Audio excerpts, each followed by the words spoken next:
everybody, welcome. We are doing our first episode of Journey into Legend. I am your host, Emerald Raven. Before we get started on our first creature today, I do want to give you a little background on what's going to happen. So basically, I am going to give you a breakdown of each creature, and then at the end of the episode, I'm going to give you my final thoughts on the creature, what I think about it, and do I think it exists. Most of these creatures, I do not know exactly the way to pronounce their names. I looked it up. There are different pronunciations. So, please forgive me ahead of time for any that I might mess up. With that being said, we're going to jump right on into today's creature called the Egamusha. The desert does not announce when it is about to kill you. There is no sudden warning, no dramatic shift, no moment where the world clearly signals that you've crossed a line that you can't come back from. Most of the time, it feels almost peaceful, quiet, empty. The danger is subtle, creeping in through fatigue, dehydration, and the slow erosion of your judgment. People who survive extended travel through the arid land often say the same thing afterward. The desert makes you doubt yourself. It bends distance. It plays with light. It convinces you that you're seeing things that aren't there, and just as easily convinces you to ignore the things that are. In the oral traditions of South Africa, that uncertainty has a name: Egamusha. Long before maps were accurate, before borders were drawn, and before the desert was crossed by vehicles instead of on foot, the Khoikhoi tribe passed down stories meant to keep travelers alive. These stories weren't entertainment. They were instruction wrapped in fear, warnings shaped in memory, so they wouldn't be forgotten. This is not a creature that lurks in the forest or mountains. It doesn't hide in the shadows or caves. It lives in open land, in barren plains, in desert stretches where there's nowhere to run and nowhere to hide. It exists where the environment itself is already hostile, where one mistake can easily cost you your life. What makes it so unsettling is not that it hunts people, but how it does it. Descriptions say that this creature varies slightly depending on the telling, but certain details never do change. They are humanoid in shape, tall and thin, with long arms and legs that appear awkwardly proportioned, as though they were never meant to move the way human limbs do. Its posture is often described as hunched or crooked, not from weakness, but from anatomy that doesn't align with familiarity. The most disturbing feature, that one detail that cements the creature in memory, is its feet. They face backwards, toes pointed behind it, heels face forward. From a distance, this detail is impossible to notice, and that is exactly the point. When it moves across the sand, it appears to be walking away from you. when it is in fact approaching. Tracks left behind tell the wrong story. Footprints lead outward when the danger is coming closer. In some versions of the legend, they have eyes that are set in the soles of their feet rather than the face. This detail transforms the creature from merely strange to deeply unsettling. It implies that it does not observe the world as humans do. It doesn't meet your gaze, it watches the ground, tracks movement and direction. It sees escape routes before you do. It sees weakness in your path, not in your face. Its facial features, when described at all, are very vague. Some stories say that its face is gaunt and skeletal, with hollow cheeks and a mouth pulled tight as though unused. Others describe its face as shadowed or indistinct, as if the storyteller couldn't bring themselves to picture it clearly. What matters isn't how it looks, but how little expression it carries. There's no rage, no hunger displayed, no emotion to negotiate with. Its skin is described as dark ash-colored or earth-toned, blending seamlessly into the desert landscape. Hair, if present, is sparse and matted, clinging unevenly to its head. The body appears thin, almost starved, yet capable of explosive movement when the movement comes. Despite its unnatural anatomy, this creature is very fast. Stories describe it as dropping low to the ground, running or crawling with terrifying speed, covering distances far quicker than an exhausted human could ever hope to manage. It doesn't waste energy. It doesn't pursue recklessly. It waits until the odds are already in its favor. It is said to prey exclusively on humans, not animals, not livestock, only humans. It doesn't stalk bustling camps or populated settlements. It targets those who are alone, separated, or lagging behind. Travelers who have pushed too far, wanderers who ignore warning signs, people who believe that they could make it just a little further before stopping.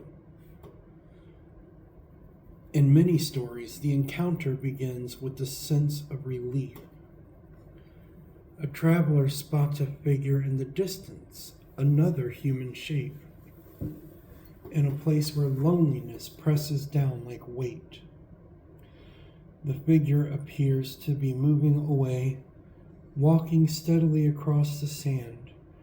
The traveler follows, believing help might be near, or at least comfort and shared presence. But no matter how long they walk, the distance never closes. Eventually, exhaustion sets in. Confusion follows. The heat distorts perception. When the traveler finally realizes that something's wrong, the figure turns, and the truth is revealed too late. What appeared to be retreat was actually approach. What appeared to be safety was pursuit. Other stories describe footprints appearing around campsites at night, tracks leading outward away from the resting place. Travelers assume that the danger has passed, that whatever made the tracks is gone. One person follows the footprints in daylight to be sure they never return. There are no stories of heroic battles with this creature, no clever tricks that allow someone to escape once it has committed to the hunt. The legends do not offer hope or redemption. They end abruptly, often with nothing more than a disappearance. But this bluntness is intentional. This creature is not meant to be defeated. It's meant to be avoided. Unlike many mythological creatures, it is not associated with magic, curses, or supernatural manipulation. It doesn't shapeshift. It doesn't vanish into smoke. Its danger comes from anatomy and environment working together. It's built to exploit confusion, fatigue, and misjudgment.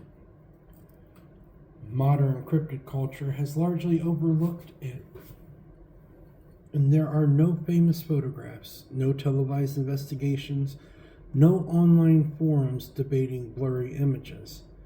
This creature belongs to a time and place where survival depended on memory, not documentation. Some researchers interpret Igamusha as a symbolic representation of desert hazards. Backward feet reflect disorientation. Eyes in the feet represent fixation on the ground, or on survival at its most basic level. The creature's predatory nature reinforces the lesson that isolation and overconfidence leads to death. But for the people who told these stories, symbolism was secondary. Whether literal or metaphorical, Igamusha explained why people vanished. It gave shape to loss. It reinforced the truth that the desert does not forgive carelessness. The lesson is simple, and it's brutal. Travel together, watch the ground, question what you think you might see. Do not trust distance, do not follow movement without certainty. Once you are alone, exhausted, and confused, the story has already begun ending. And the desert will not warn you when it reaches the final line. Stories about Igamusha rarely end with discovery. There are no bodies found neatly arranged, no remains returned to families, no closure. People simply vanish, swallowed by distance and heat, leaving behind unanswered questions and growing senses of dread for those who remain. One of the most repeated elements of this legend is how quietly the disappearance happens. Camps remain undisturbed, supplies are left behind, footprints fade into the sand that offer no clear direction. The absence becomes louder than any scream could have been.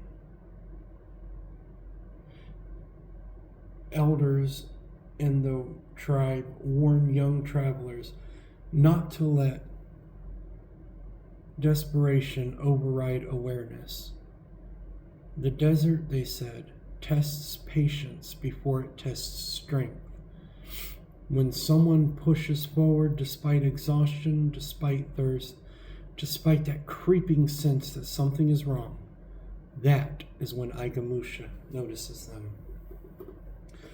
It is not described as malicious in the way that demons are. It doesn't travel in suffering. It doesn't torment. It simply finishes what the desert has already started. In that sense, it is less of a monster and more an extension of the land itself, given form and intention. That's all I have for you guys on this creature today.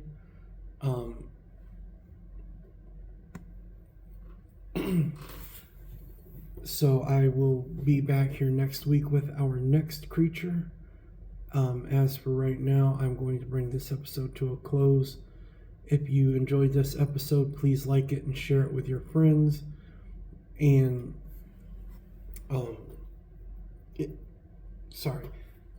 subscribe to the channel and hit the notification bell so you're notified of all future content. We have 9 more weeks of episodes lined up, ready to come out every Friday. So that will be this season, Journey into Legend, and then my next show will be Journey into the Unknown, which is all paranormal. Now, if you have had any encounters with any cryptid creatures or paranormal activity that you would like me to read out on my channel and give my opinion on it, please feel free to send that to me at emeraldravenparanormal@gmail.com. Also, head on over to Facebook, where you can follow my page, Emerald Raven Mystic, and be kept up to date with everything that I'm doing, all new products that are coming out, and where I will be. As far as this creature goes, I realized that I did not give my final thoughts on it. I jumped right into my ending. So for my final thoughts on this creature, I do have to say that it is absolutely a terrifying legend, and much like you're going to hear many times throughout this series, if the elders of a tribe of natives, whether that is Native Americans, Native Africans, or what have you, are afraid of a creature or give you some kind of warning, whether you believe it or not, you should definitely listen to what they're saying, because in every legend there is a lesson. Is the Aigamusha real? Is it just an extension of the desert? A creature created to explain away natural phenomena? I don't know. But I will tell you this, I have no intention of finding out. So, is Aigamusha real? As always, I'm going to let you decide. Please put in the comments what you think on this creature. So I will see you guys back here next week for the next episode. Until then, be safe, and remember that when it comes to legends, never be afraid to spread your wings and soar into the unknown.